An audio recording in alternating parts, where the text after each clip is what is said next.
और जो नमस्कार दर्शकों, मैं हूं आपके साथ प्रीति पवार लेकर हाजिर हूं एक बार फिर से आप सभी का पसंदीदा कार्यक्रम स्वस्थ विचार, जहां बात होती है आपके रोगों की, जहां बात होती है उनसे जुड़े आयुर्वेदिक उपचारों की।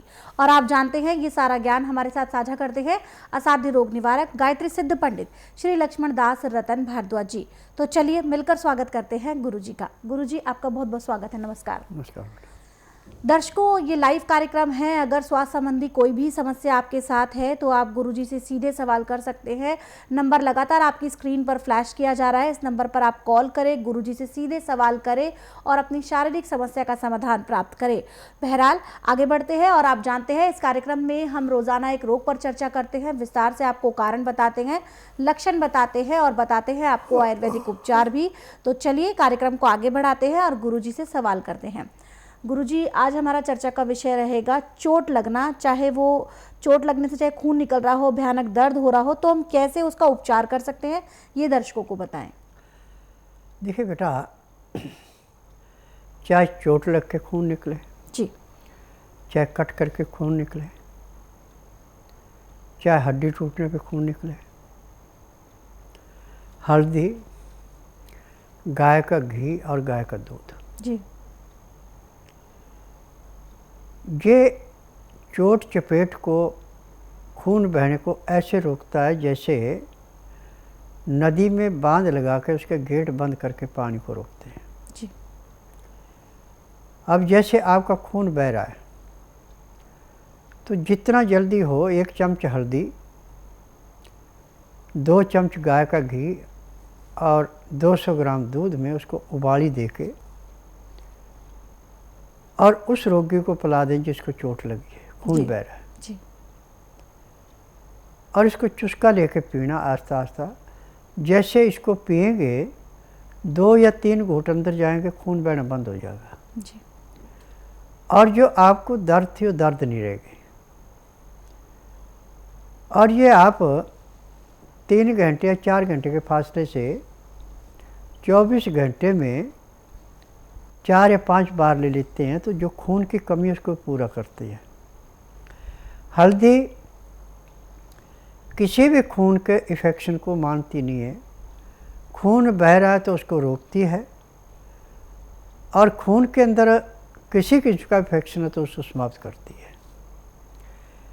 घी अंदर जाके नसों के अंदर मुलायमी पैदा करता है, और जो हमारे शरीर से मांस मज्जा समाप्त होती है उसको पूरा करता है। घी उसके साथ जाके उनकी दोनों की ताकत को बढ़ा देता है। गाय का दूध, गाय का घी और हल्दी, ये पैर के तलुए से सिर के बाल तक के हर एक रोग को ऐसे समाप्त करती है जैसे कूड़े करकट के ढेर को माचिस की तिल्ली जला के समाप्त करती है। आज बड़े अफसोस के साथ मुझे कहना पड़ रहा है कि जब रोगी को ये बताया जाता है कि आप हल्दी को इस किस्म से लें, तो 100 में से 10% रोगी ऐसे आते कहते हैं हम हल्दी नहीं खाते, हम लहसुन प्याज अदरक नहीं खाते। जब मैं उनसे प्रश्न करता हूँ कि देखिए, हल्दी ज़मीन से पैदा हुई, लहसुन ज़मीन से पैदा हुआ, अदरक ज़मीन से पैदा हुआ, प्याज ज़मीन से पैदा हुआ, इसमें क्या गुनाह है? आप जो एलोपैथिक दवाइयाँ खाते हैं उसमें मरे हुए जानवरों की हड्डियों का चूरा है, केमिकल और कोबरे शाम का जहर है। ये अंग को सुन करता है, रोग को काटता नहीं है। तो फिर जो लहसुन प्याज अदरक हल्दी नहीं खाते, फिर वो बड़े सोच में पड़ जाते हैं। फिर मैं उनसे प्रश्न करता हूँ कि देखिए, सुबह जब आप किसी भी किस्म की क्रीम बुरश पे लगा के दांतों में रगड़ते हैं, झाग तो केमिकल देता है, दांतों की रगड़ाई जो है वो मरे हुए जानवरों की हड्डियों का चूरा करता है। जी, तो एक ने मेरे पूछा कि इसका प्रूफ। मैं आप ऐसा करिए, जो भी आपको अच्छे से अच्छा मंजन लगता है वो पैक्ट के साथ लेके आओ। उससे मंगवाया। फिर उसके बाद मैंने उसको कहा कि आप इसको पढ़िए। तो खोल के ऊपर लिखा कि इसमें हड्डियों का चूरा भी है। मैंने कहा आप बताइए,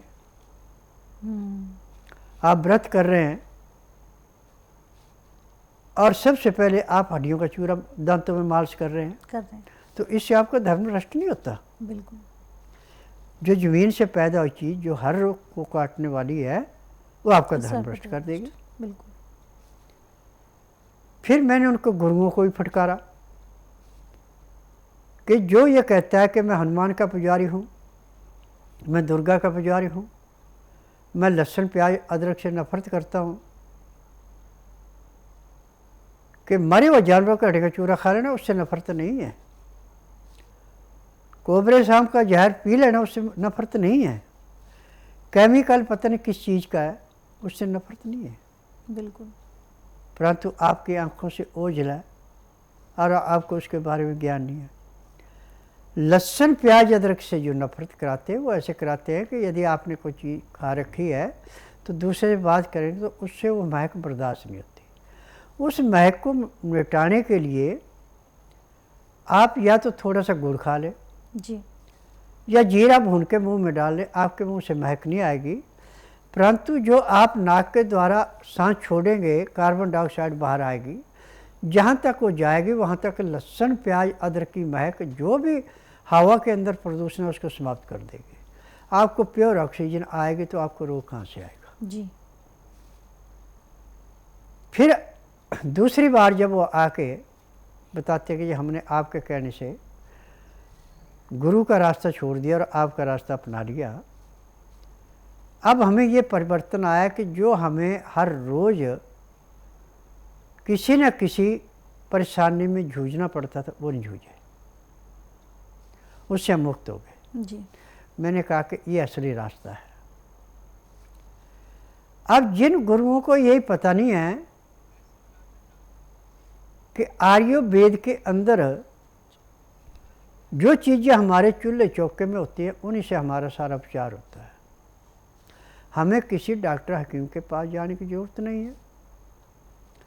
अब जैसे अभी मैंने आपको बताया कि आपका खून कहीं से बह रहा है जी, और खून आपका रुक नहीं रहा, आपने हल्दी गाय का घी और दूध उबाल के पीना शुरू किया तो जैसे नदी में बांध के गेट बंद करके पानी रुक जाता है ऐसे खून बंद हो गया। तो इसमें कौन सा हर्ज हो गया? अब वहाँ पे यदि आप एलोपैथिक में, आयुर्वेद में, यूनानी में, होम्योपैथिक में डॉक्टर के पास जाते हैं क्योंकि उनके पास थ्योरी पड़ी हुई है, उनके पास प्रैक्टिकल नहीं है। मेरे पास प्रैक्टिकल है। बिल्कुल। तो क्या करेंगे कि उसके ऊपर कोई भी दवाई लगा के रुई से पट्टी करके उसको बंद करेंगे, परंतु फिर भी आपको दर्द रहेगा कम से कम 3 से 4 दिन। जी बिल्कुल रहता है। परंतु हल्दी पी करके या हल्दी को सरसों के तेल में जला करके किसी भी जख्म पे लगा दिया जाए तो दर्द तो वहाँ का ऐसे समाप्त होता है जैसे कूड़े करकट के ढेर को माचिस की तिल्ली जला के समाप्त करती है। जी।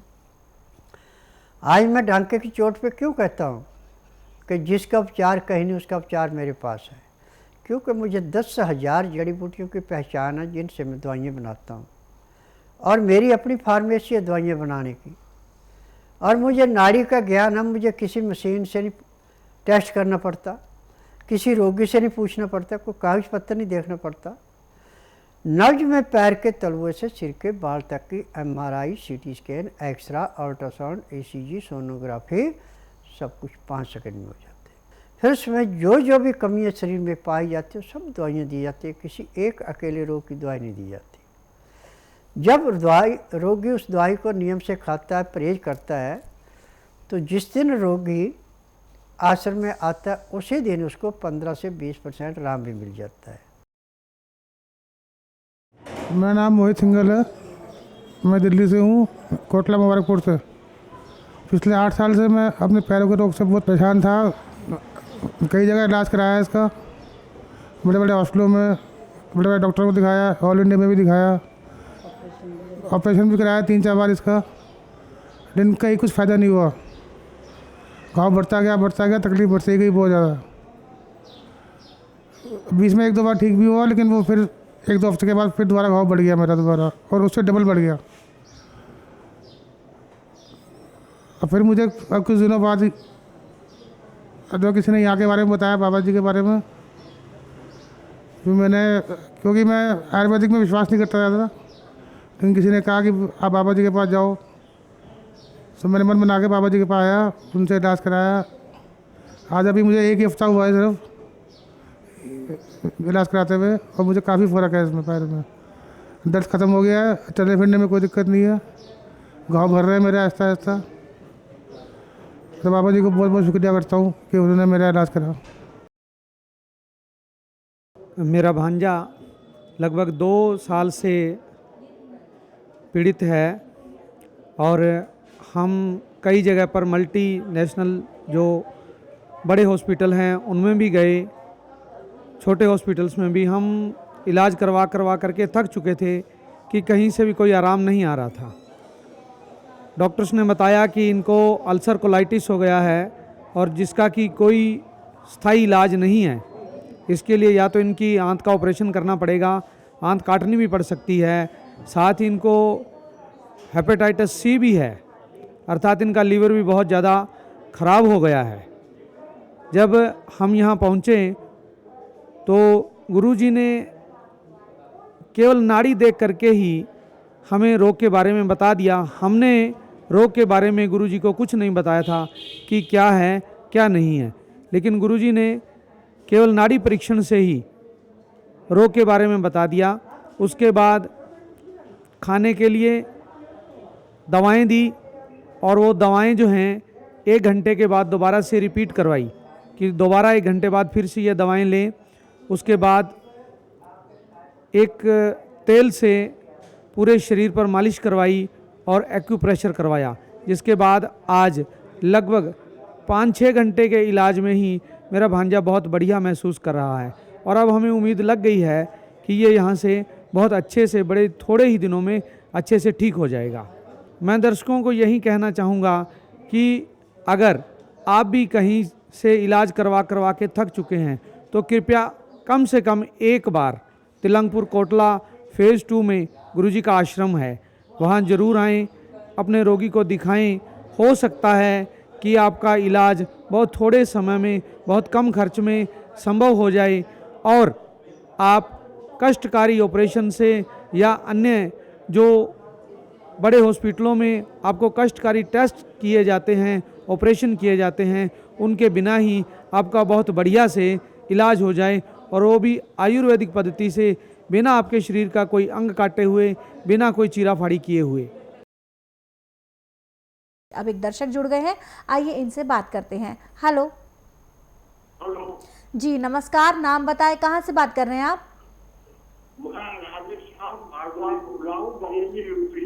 सवाल करें, गुरुजी सुन रहे हैं आपको। जी बोल रहा हूँ जी।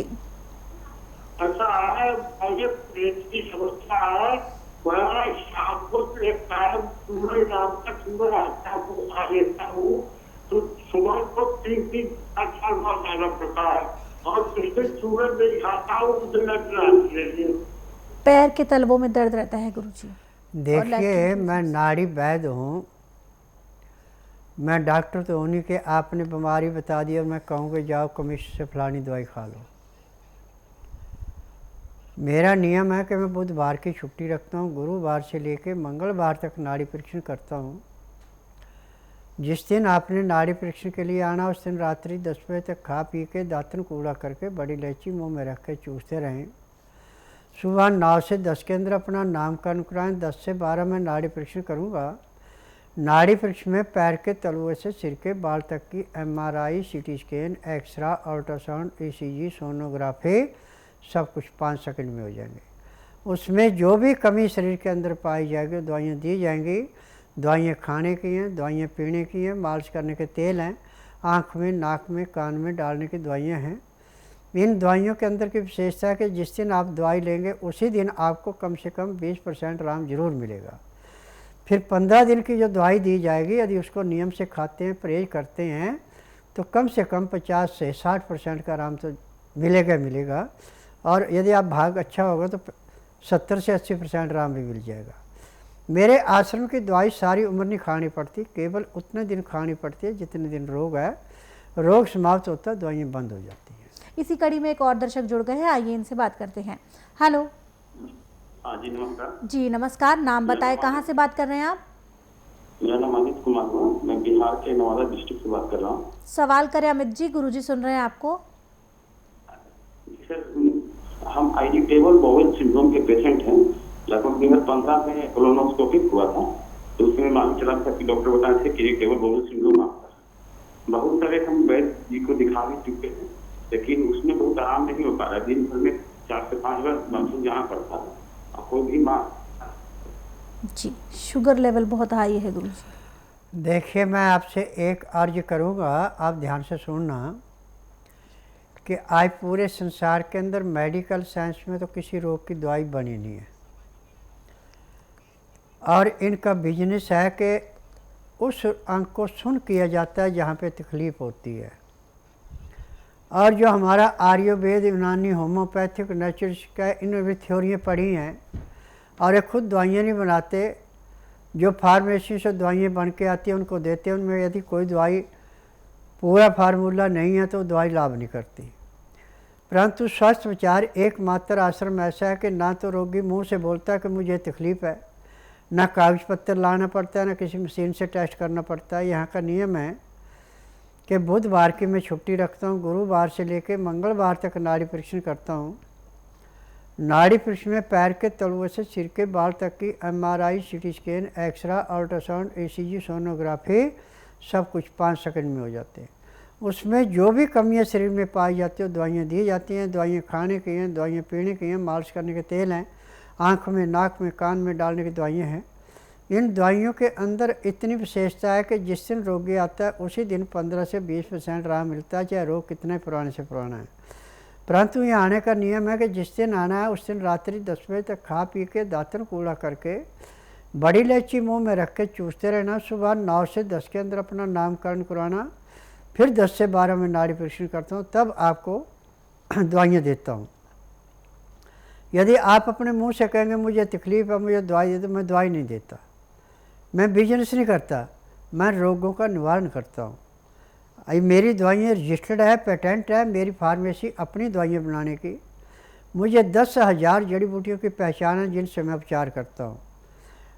बाकी जगह पे आपको जब तक जिएंगे तब तक दवाइयाँ खानी पड़ेंगी। मेरे आश्रम की दवाई केवल महीना 1.5 महीना दवाई खानी पड़ती है, जैसे रोग समाप्त होता है दवाइयाँ बंद हो जाती है। गुरुजी एक व्हाट्सएप मैसेज यहाँ पर ले लेते हैं। ये व्हाट्सएप मैसेज हमें आया है उज्जैन से। ये लिखती हैं कि मैं उज्जैन से बात कर रही हूँ, हमें हमारी मम्मी का इलाज करवाना है। पहले भी वो आपके यहाँ से इलाज करा के जा चुकी हैं, लेकिन अब उनको शुगर और ब्लड प्रेशर की परेशानी हो गई है, किडनी में भी पथरी हो गई है। गुरुजी आपसे उम्मीद है, पहले भी आपने ठीक किया था, अभी भी आप ठीक करेंगे, थोड़ा सा मार्गदर्शन दें। देखो बेटा, आप बुधवार छोड़कर गुरुवार से लेकर मंगलवार के बीच में इसको मेरे आश्रम में लाएं। और आपको पता ही है कि जिस दिन आना उस दिन रात्रि 10 बजे के बाद कुछ नहीं खाना पीना, 10 बजे तक खा पी के दातन कूड़ा करके बड़ी इलायची मुंह में रख के चूसती रहें। सुबह 9 से 10 के अंदर इसका नामकरण करा के 10 से 12 मैं नाड़ी परीक्षण करूँगा। नाड़ी परीक्षण में जिस दिन आएंगे उसी दिन इसको कम से कम 20% आराम तो कर दूँगा। और यदि आप 2 दिन यहाँ रुकेंगे तो कम से कम 35 से 40% आराम भी आ जाएगा। क्योंकि दवाई के साथ साथ यदि हम एक्यूप्रेशर करेंगे तो रोग दिन दुगने रातें चौगुने कटता है। 1 महीने दवाई खाने से जितने रोग में कमी आती है उतनी एक दिन के एक्यूप्रेशर से आ जाती है। अब शुगर जो बढ़ती है, बीपी जो है, कोई भी रोग है, ये लीवर की कमी से होता है। जब आपका लीवर पचाएगा नहीं और पैंक्री इंसुलिन नहीं बनाएगी तो आपको 36 किस्म की बीमारियां पैदा होती हैं। हम पैर के तलुओं से सिर के बाल तक के जिस भी अंग में कोई बीमारी है वो सब दवाइयाँ इकट्ठी देते हैं, किसी एक अकेले रोग की दवाई नहीं देते। और आपको पता ही है कि मेरी दवाइयों का वजन भी 15 से 20 किलो के बीच में होता है 15 दिन का। और जब नियम से खाते हैं, परहेज करते हैं, तो 15 दिन में 60 से 70% आराम भी मिल जाता है। जी बिल्कुल। तो आप तो बहुत ही अच्छे से परिचित हैं गुरुजी के इलाज की प्रक्रिया से, तो आपको मुझे नहीं लगता कि कोई जानकारी देने की ज़रूरत है। इसलिए जल्द से जल्द अपनी माँ के स्वास्थ्य को देखते हुए स्वस्थ विचार आश्रम आए। नाड़ी परीक्षण के बाद जब दवाएं दी जाएंगी, नियम परहेज के साथ उनको सेवन कराएं और पहले की तरह एक बार फिर से अपनी माँ को स्वस्थ करें। कोई भी जानकारी के लिए नंबर आपकी स्क्रीन पर है। अगर आप गुरुजी के जो नुस्खे हैं उनको अपनाना चाहते हैं, आप चाहते हैं कि वो आशीर्वाद स्वरूप हमेशा आपके साथ रहे, तो आप गुरुजी की पुस्तकें मंगवा लीजिए। उसमें सभी नुस्खे होते हैं जो गुरुजी कार्यक्रम के दौरान बताते हैं। इन पुस्तकों को मंगाने के लिए नंबर आपकी स्क्रीन पर है, इस पे आप कॉल करें और घर बैठे अपनी पुस्तकें प्राप्त करें। साथ ही साथ आप हमारे दोनों यूट्यूब चैनल स्वस्थ विचार सेहत की बात और संस्कृति टीवी को लाइक करें, सब्सक्राइब करें और शेयर करें, ताकि ज़्यादा से ज़्यादा लोग आयुर्वेद के साथ जुड़ सके, आयुर्वेद का लाभ उठा सके। अब वक्त है कार्यक्रम को विराम देने का। गुरुजी, आप यहाँ आए, लोगों की समस्याओं का समाधान किया, उसके लिए आपका बहुत बहुत धन्यवाद। नमस्कार। दर्शकों, किसी भी प्रकार की जानकारी के लिए नंबर आपकी स्क्रीन पर चलाए जा रहे हैं, इन पे आप संपर्क कर सकते हैं। संपर्क करने का समय है सुबह 10 बजे से लेकर शाम 5 बजे के बीच। इसके साथ साथ आप हमारे दोनों यूट्यूब चैनल स्वस्थ विचार सेहत की बात को और संस्कृति टीवी को लाइक करें, सब्सक्राइब करें और शेयर करें। अब इसी के साथ मुझे भी दीजिए अनुमति। नमस्कार।